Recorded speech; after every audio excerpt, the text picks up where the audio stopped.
하나님을 알자, 힘써 하나님을 알자라는 설교 제목으로 간섭하신 하나님이라는 내용을 가지고 은혜를 함께 나누고자 합니다. 하나님을 알자, 힘써 하나님을 알자, 저 제목 가지고 제가 다음 주까지 설교하도록 그래야 하겠습니다. 왜냐하면 제가 지금 설교할 시간이 15분밖에 안 남았어요. 그래서 한대지만 하나님의 말씀을 가지고 은혜를 나누겠습니다. 여러분, 지피지기면 백전백승이라는 말이 있습니다. 저는 이번 월드컵 예선전을 보면서 첫 번째 게임이 우리가 체코하고 했죠. 체코하고 게임한 거 보고 와, 잘하면은 8강에 가겠다라는 생각을 했어요. 너무 잘하는 거예요. 그다음에 이제 멕시코전을 또 봤습니다. 멕시코전을 보면서 야, 8강 간다. 그때도 너무 잘하는 거예요. 야, 이거는 무조건 8강이다.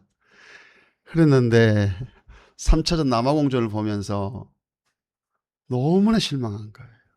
아니, 어떻게 똑같은 선수를 가지고 팀을 저렇게 만들어놨지? 라는 생각이 들었습니다. 왜 그런 결과가 나왔냐면요, 남아공에 대한 분석이 하나도 안 돼 있었어요. 여러분, 축구를 하게 되면은 한 사람 한 사람 개인의 모든 걸 다 분석합니다. 볼을 잡았을 때 저 사람이 어떻게 사람을 제끼는가, 어떠한 시점에서 슈팅을 하는가, 그 한 사람 한 사람에 대해서 세밀하게 분석을 하고 그 사람에 대해서 다 모든 것들이 다 된 다음에 거기에 합당한 선수를 딱 붙입니다. 근데 그게 전혀 안 보여요. 분석이 안 돼 있어요. 우리나라의 이강인 선수 같은 경우는 세계적인 미드필더입니다. 어느 누구도 그 선수를 따라갈 수 없습니다. 거의 메시급입니다. 그런데 그 선수가 볼을 잡으면 줄 데가 없어요. 왜? 선수들이 우왕좌왕해. 볼을 딱 잡으면은 좌측에서 우측에서 중앙에서 퍽 뛰어가면은 그 선수들이, 그 상대방들이 굉장히 좀 당황하잖아요. 그럴 때 이강인 선수는 가장 골을 잘 넣을 수 있는 그 선수에게 그 볼을 탁 떨어뜨려 주거든요. 그런데 그런 전술이 하나도 없어요. 수비도 마찬가지예요. 남아공 선수들이 팍 볼을 가져옵니다. 그러면 어떻게 막아야 될지, 누가 그 사람 앞에 먼저 나가고 그 뒤에는 누가 서야 될지, 이게 없어요. 볼이 오면 우왕좌왕. 남아공 선수가 좀 뛰어났으면 한 3대0, 4대0이 됐을 겁니다. 그런데 그 선수들이, 뛰어난 선수들이 아니다 보니까 골 결정력이 없어요. 상대방에 대한 준비가 전혀 되어 있지 않고 상대방이 어떤 팀이란 걸 알지 못하기 때문에 그 좋은 선수를 가지고, 그 손흥민 같은 그 좋은 선수, 김민재 같은 그 좋은 선수, 최강입니다. 우리나라 선수들 개인적으로는. 그런데 그 선수를 가지고 그런 게임을 하다니 정말 화가 치밀었습니다. 그래서 이제 32강 떨어졌습니다. 아까 제가 기사 봤어요. 떨어졌대요. 막 열불이 나는 거예요. 우리가 신앙생활도 마찬가지예요. 하나님이 어떤 분이신가? 우리의 신앙의 대상은 하나님이시거든요. 하나님에 대해서 알지 못하면은 그냥 교회만 왔다 갔다 하고 그냥 교세라니까 그냥 기도만 하는 거예요. 그냥 하나님이 어떤 분인지를 모르기 때문에 그렇습니다. 아는 것만큼 보이고 보이는 것만큼 누린다는 말이 있습니다. 하나님에 대한 풍성한 정보를 내가 가지고 있을 때에 그 정보가, 그 지식이 내 가슴을 뛰게 할 때가 있어요. 그런데 하나님에 대한 풍부한 지식이 없고 하나님에 대한 풍성한 정보가 없을 때는 다 내 믿음입니다. 내가 보고 내 마음대로 하나님을 상상을 해요. 내가 생각했던 그 하나님을 내 삶에 적용시킨다는 거예요. 그러다 보니까 교회도 열심히 나갑니다. 기도도 열심히 합니다. 성경도 읽습니다. 그런데 어딘가 모르게 하나님과는 거리가 먼 그런 신앙생활을 하고 있다는 사실입니다. 삶은 여전히 무겁고 기도도 잘 되지 않고 믿음은 있는 것 같은데 기쁨도 없고 기도는 또 하긴 하는데 응답도 없고 또 주일날 교회를 안 가자 있는 마음이 왠지 좀 찝찝하고 왜 그럴까요, 여러분? 여러분이 방법을 몰라서 그럴까요? 아닙니다. 다 알고 있어요. 여러분은 방법 다 알고 있습니다. 성경을 읽어야 되고 기도도 해야 되고 예배도 열심히 드려야 되고 찬송도 열심히 해야 되고 알면서도 하나님을 누리지 못하는 내 신앙생활은 왜일까요? 문제는 내가 알고 있는 방법이 아니라 내가 바라보는 시각입니다. 우리는 방법론을 막 찾아요. 그래서 그렇게 하면 될 거야. 이렇게 이야기합니다. 네가 그렇게 안 했기 때문에, 네가 성경을 안 읽었기 때문에, 네가 기도를 안 했기 때문에, 네가 신령과 진정 예배를 안 드렸기 때문에 그러는 거야. 라고 우리는 이야기들 합니다. 그러나 하나님을 바라보는 시각입니다. 그 시각이 바뀌지 않으면은 우리는 한평생 하나님의 주위를 맴돌다가 천국 가게 돼 있어요. 하나님의 가슴에 깊이 들어가지를 못합니다. 하나님이 우리를 위해서 준비해 놓은 것들, 그 많은 것들을 누리지 못하고 이 땅을 떠나갈 수밖에 없다는 사실입니다. 하나님을 아는 방법이 중요하지 않습니다. 하나님을 바라보는 여러분의 시각이 중요해요. 우리가 하나님을 어떻게 바라볼 것인가? 어떤 시각으로 그 주님을 바라보면서 나의 신앙의 삶을 살아갈 것인가가 참으로 중요하다는 것입니다. 호세아서 6장 1절 보겠습니다. 자, 우리 같이 읽습니다. 오라 우리가 여호와께로 돌아가자. 여호와께서 우리를 찢으셨으나 도로 낫게 하실 것이요. 찢으신 분도 하나님이시고 낫게 하신 분도 하나님이시고 치신 분도 하나님이시고 싸매 주신 분도 하나님이시고 하나님의 주권입니다. 모든 것이 하나님이 행하고 계신다는 겁니다.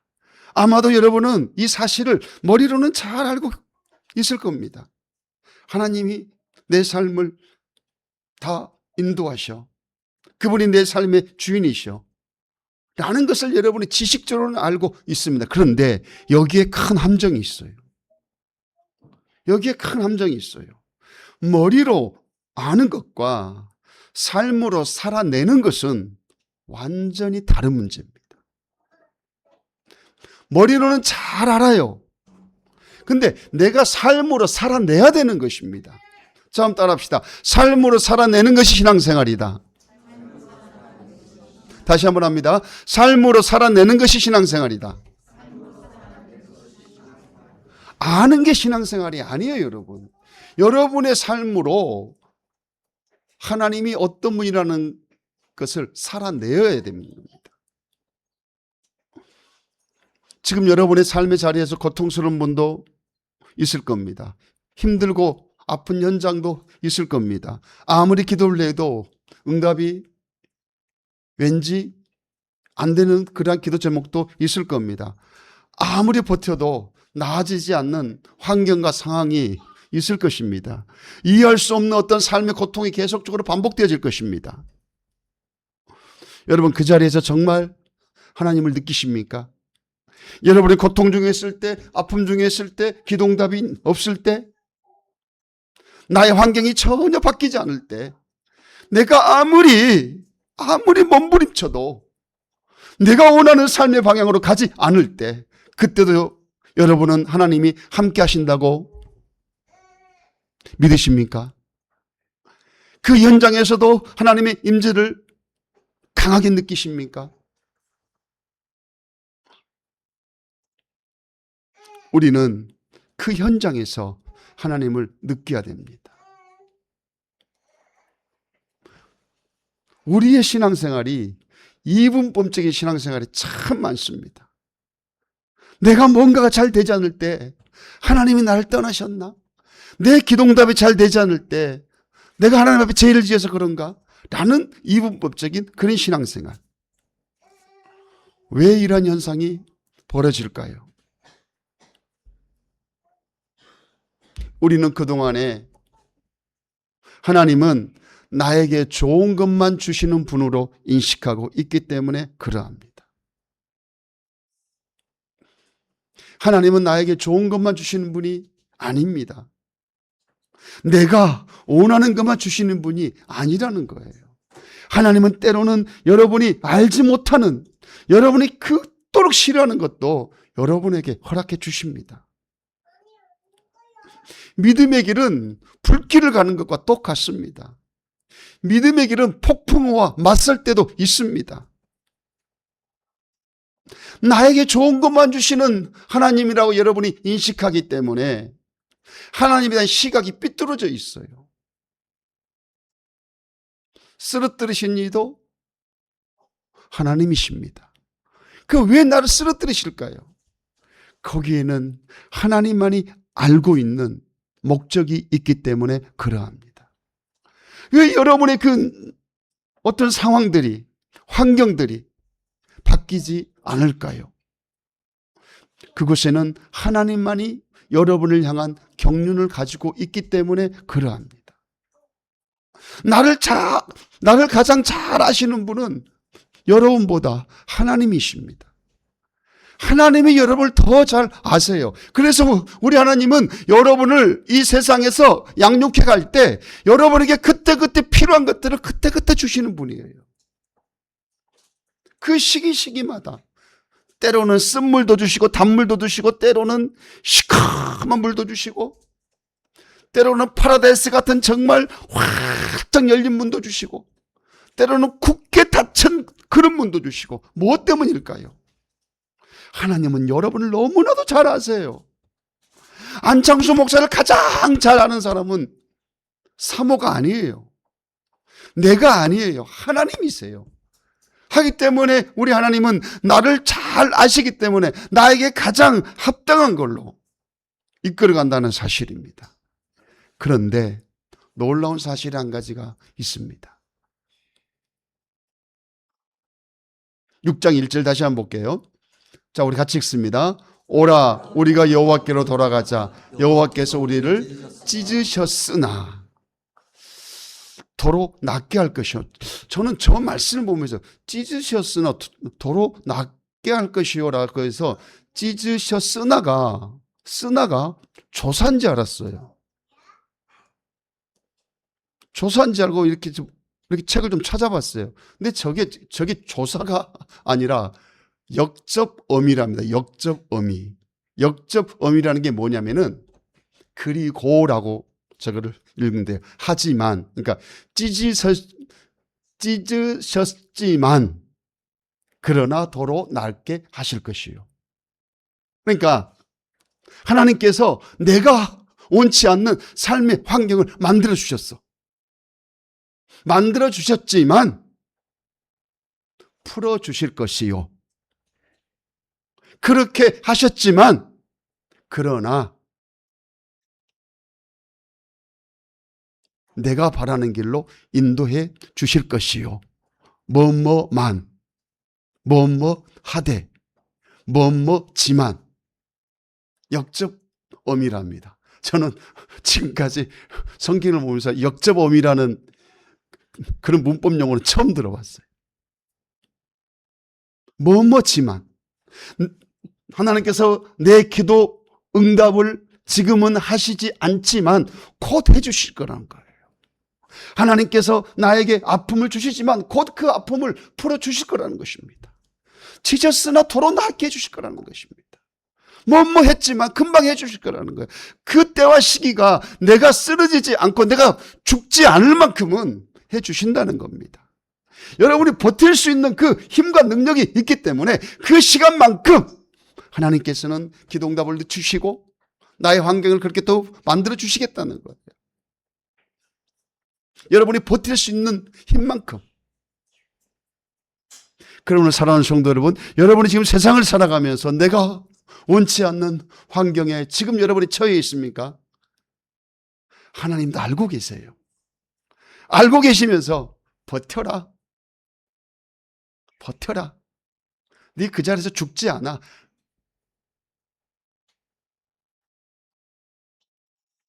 내가 쓰러지려고 할 때, 그때 하나님께서 내 환경을 멋지게 바꿔주실 줄 믿습니다. 그게 하나님이라는 거예요. 그게 하나님이라는 거예요. 그런데 내가 그랬어요. 하나님 참 짓궂으시네요. 왜 그러세요? 그냥 이왕해 줄 거 그냥 좀 해주시지. 그게 이제 다음 시간에 나와요. 왜 그러시는가가. 왜 그러시는가가.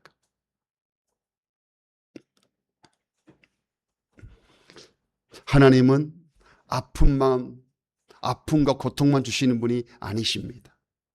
하나님은 결코 여러분을 골탕 먹이신 분이 아니십니다. 아픔도 주십니다. 그렇지만 곧 기쁨도 주실 줄 믿습니다. 그렇지만 찢으셨으나 치셨으나 싸매 줄 것이요 낫게 해주실 것이라는 것입니다. 그러므로 사랑하는 성도 여러분, 여러분이 지금 비록 아픈 자리에 있다 할지라도 하나님의 손을 구하지 마시고 하나님의 얼굴을 구하시길 축복합니다. 여러분이 비록 지금 기도응답이 조금 더디다 할지라도 하나님의 손만 쳐다보지 마시고 하나님의 얼굴을 바라보심으로 날마다 하나님의 그 빛이 여러분의 삶 속에 충만하시기를 주의 이름으로 간절히 축복합니다. 우리 광야를 지나 하나님 앞에 찬양 드리겠습니다.